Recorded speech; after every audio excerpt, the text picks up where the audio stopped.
જય શ્રી કૃષ્ણ પ્રિય દર્શક મિત્રો, મારી આ યુટ્યુબ ચેનલ શ્રી હરિભક્તિ રસમાં તમારા બધાનું હાર્દિક સ્વાગત છે। આજના વિડીયોમાં આપણે પુત્રદા એકાદશીની કથા શ્રવણ કરીશું।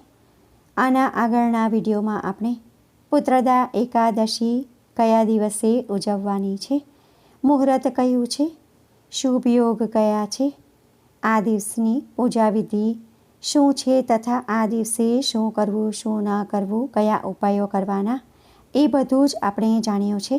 જો એ વિડીયો તમે ન જોયો હોય તો આ વિડીયોના અંતમાં હું એ વિડીયો આપી દઈશ, એના પર ક્લિક કરી અને તમે એ વિડીયો શ્રવણ કરી શકો છો। તો હવે આપણે પુત્રદા એકાદશીની કથા શ્રવણ કરીશું। વિડીયો પસંદ પડે તો વિડીયોને લાઈક કરી બીજા લોકો સુધી વિડીયોનો પ્રચાર કરજો, જેથી બીજા લોકો પણ કથા શ્રવણ કરી શકે અને તે પુણ્યના પણ ભાગીદાર થાવ। તો બોલો શ્રી કૃષ્ણ ભગવાનની જય। પુત્રદા એકાદશીની કથા।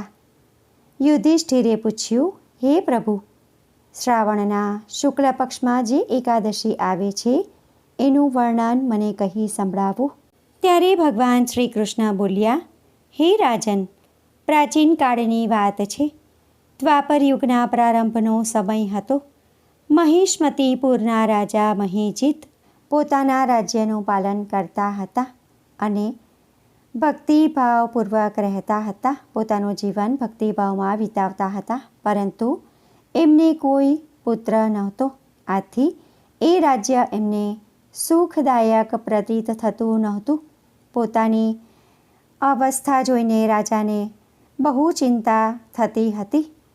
એમણે પ્રજાની સમક્ષ બેસીને આ પ્રકારે કહ્યું, હે પ્રજાજનો, આ જન્મમાં મારાથી કોઈ પાતક થયું નથી। મેં મારા ખજાનામાં અન્યાયથી કમાયેલું ધન જમા કર્યું નથી। બ્રાહ્મણો અને દેવતાઓનું ધન પણ મેં ક્યારેય લીધું નથી। પુત્રવત પ્રજાનું પાલન કર્યું છે। ધર્મથી પૃથ્વી પર અધિકાર જમાવ્યો છે। દુષ્ટોને દંડ આપ્યો છે। પછી ભલે તેઓ બંધુ હોય કે પુત્ર સમાન કેમ રહ્યા ન હોય, શ્રેષ્ઠ પુરુષોનું સદાય સન્માન કર્યું છે અને કોઈને દ્વેષને પાત્ર ગણ્યા નથી। પછી શું કારણ છે કે જેથી મારા ઘરે આજ સુધી પુત્ર ઉત્પન્ન થયો નથી? તમે લોકો એનો વિચાર કરો। રાજાના આ વચનો સાંભળીને પ્રજા અને પુરોહિતોની સાથે બ્રાહ્મણોએ એમના હિતનો વિચાર કરી ગહન વનમાં પ્રવેશ કર્યો। રાજાનું કલ્યાણ ઈચ્છનારા એ બધા લોકો આમ તેમ ફરીને ઋષિ મુનિઓના આશ્રમની શોધ કરવા લાગ્યા। એટલામાં એમને મુનિશ્રેષ્ઠ લોમેશજીના દર્શન થયા। લોમેશજી ધર્મના તત્વજ્ઞાતા, સંપૂર્ણ શાસ્ત્રોના વિશિષ્ટ વિદ્વાન, દીર્ઘાયુ અને મહાત્મા હતા। એમનું શરીર લોમથી ભરેલું હતું। તેઓ બ્રહ્માજી સમાન તેજસ્વી હતા। એક એક કલ્પ વિસરતા એમના શરીરનો એક એક લોમ ખરતો હતો। આથી એમનું નામ લોમેશ પડ્યું હતું। એ મહામુનિ ત્રણેય કાળની વાતો જાણતા હતા। એમને જોઈને બધા લોકોને ઘણો આનંદ થયો। લોકોને પોતાની પાસે આવેલા જોઈને લોમેશજીએ પૂછ્યું, તમે બધા લોકો અહીં શા માટે આવ્યા છો? તમારા આગમનનું કારણ મને જણાવો। તમારા માટે જે હિતકર કાર્ય હશે એ હું અવશ્ય કરીશ। પ્રજાજનોએ કહ્યું કે, હે બ્રાહ્મણ, આ સમયે અમારા મહિજીત નામના જે રાજા છે એમને કોઈ પુત્ર નથી। અમે લોકો એમની જ પ્રજા છીએ। અમારું એમણે પુત્રની જેમ પાલન કર્યું છે। એમને પુત્રહીન જોઈને એમના દુઃખથી દુઃખી થઈને અમે તપસ્યા કરવાનો દ્રઢ નિશ્ચય કરીને અહીં આવ્યા છે। હે મહામુનિ, રાજાના સદભાગ્યે આ સમયે અમને આપના દર્શન થઈ ગયા છે। મહાપુરુષોના દર્શનથી જ મનુષ્યોના સઘળા કાર્યો સિદ્ધ થઈ જાય છે। મુનિજી, હવે અમને એ જણાવો કે કયું કર્મ કરવાથી અમારા રાજાને પુત્ર પ્રાપ્તિ થાય?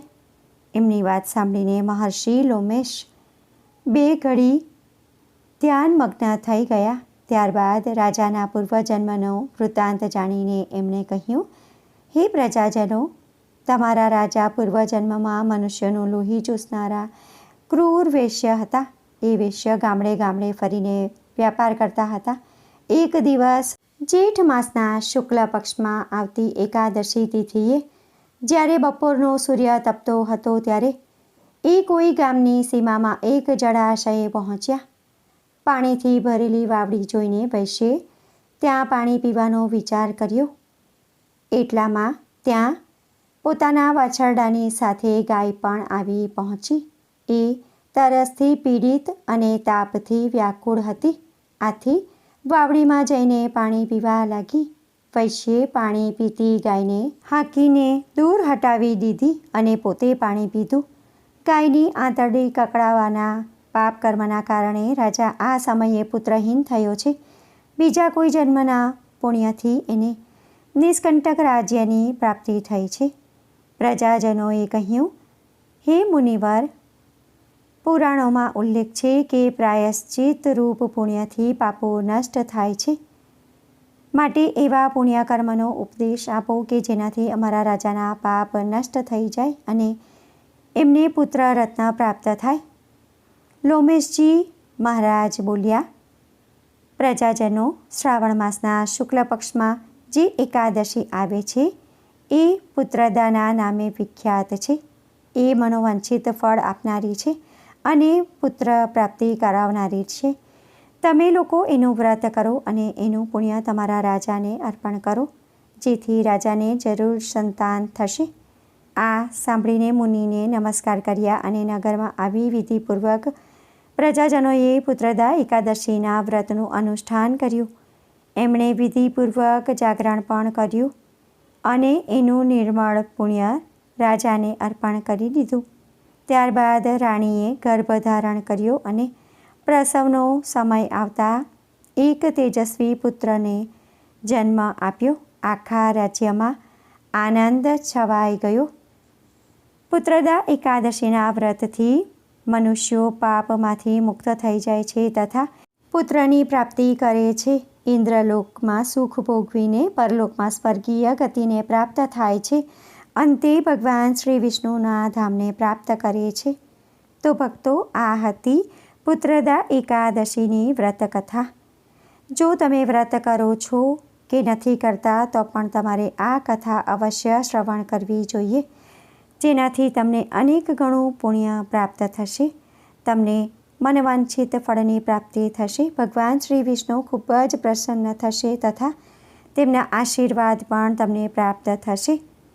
ભક્તો, આજની વાર્તા કથા તમને પસંદ પડી હોય તો વિડીયોને લાઈક કરી બીજા લોકો સુધી વિડીયોનો જરૂરથી પ્રચાર કરજો, જેથી બીજા લોકો પણ આ કથા શ્રવણ કરી શકે. કોમેન્ટમાં જય વિષ્ણુ ભગવાન, જય લક્ષ્મી માતા જરૂરથી લખજો. ચેનલ શ્રી હરિભક્તિ રસ પર જો તમે નવા છો તો ચેનલને જરૂરથી સબસ્ક્રાઈબ કરી લેજો. ફરી મળીશું એક નવા વિડીયો સાથે. ત્યાં સુધી બધા ભક્તોને મારા જય શ્રી કૃષ્ણ. વિડીયો જોવા માટે ધન્યવાદ.